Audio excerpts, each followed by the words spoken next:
درې کسان داسې دي چې قیامت کې به ورسره الله خبرې نه کوي، الله به ورسره خبرې نه کوي او الله به یې پاک هم نه کوي، نه به ورسره الله خبرې وکړي او نه به یې الله پاک کړي.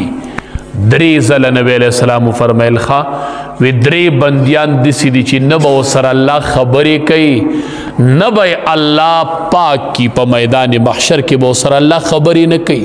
دریو کسانو سره او دای درې پیرې وفرمیل وی اول هغه بنده المسبلو چې د هغه قمیص یا پرتوک د پټاک نه کتی، دا پټاک نه د خپې د هډوکې نه چې دی په پرتوک کې پټي یا په لنګ کې پټي، لنګ د دې نه کته کړی دی یا د پرتوک پنسه د دې نه کته ده، دا پټاک پکې پټ دی او دې داسې ګرځي.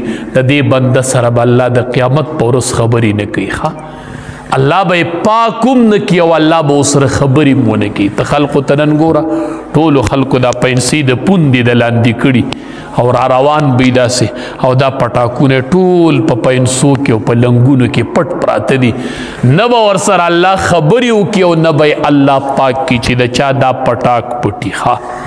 پرتوک چې جوړوي د وخت نه لړ جوړوي، ټیلر له چې ناپ ورکوي دا ټیلر که تاسو خیال کړئ دلته پیته ونیسي نو دې ځای ته یې راولي، وایي پیته دې ځای ته مه راوله، پیته د پټاک د پاسه نیسه. دا بډې وهل هم ټیک نه دي، روایاتو کې راځي دا مونږ چې جومات ته رادنده کېږو دا بډې ونو دا بډې هم وال ټیک نه دي او ښکته کول هم ټیک نه دي او بډې وال هم ټیک نه دي، دا بډې هم ټیک نه دي. نو ټیلر ته وایه چې کله ناپ ورکوي هغه پیته دې ځای ته بوځي، وایي دې ځای ته پیته مه بوځه، دا پیته په دې ځای کېده وه. حدیث مبارک کې راځي چې د چا دا پټاک په پنسه کې پټي فنار فنار فنار. نبی علیہ السلام فرمایلی دی دا به په اور کې، دا به په اور کې، دا به په اور کې. دا ته څه کوې؟ دا ته ماله کوم ځای ته پیته وړې چې ټیلر له ناپ ورکوي نو پیته د پټاک نه بره نیسه.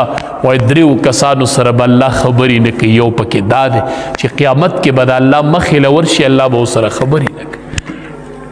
او دویم بنده المنان، المنان نن ورسره احسانو کې او سبی پی بیا زبا دي، نن احسانو کې او سبی بیا زبا دي.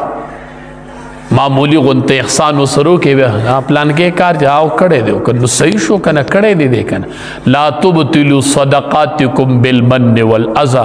صدقم نه مړه د غنم او د جوارو زکات ولا ورکې او شر او بیا په ټول منې سنبالي ټول کال په خدمتونه کې تعالی چې مې غ زکات درکړو، تعالی چې مې غ عشر درکړو. المنان چې څوک صدقه وکړي او بیا په سړي باندې ثباتي، الله وایي د دې سړي سره به زه خبرې ونه کم په ورځ د قیامت.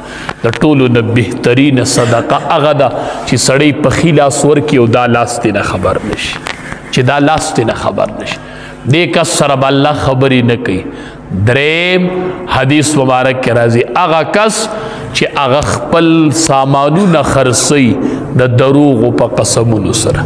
دکاندار دی بس په دروغه قسم خوري، دا سیز راته په دې پرېوتی دی او دا رات زما دې د الله په ذات قسم یې، زما دې د خدای په ذات قسم یې، دا راته په دې پرېوتی دی او دا په دې او دی په دې چې په دروغو قسمونو باندې خپل سامان خرڅوي. الله به د دې دکاندار او د تاجر سره په قیامت کې خبرې نه کوي. قیامت کې به سره الله خبرې نه کوي. قیامت کې به الله خبرې نه کوي چې د دروغو قسمونو باندې د خپل سودا خرڅ، د دې سړي سره به الله خبرې نه کوي.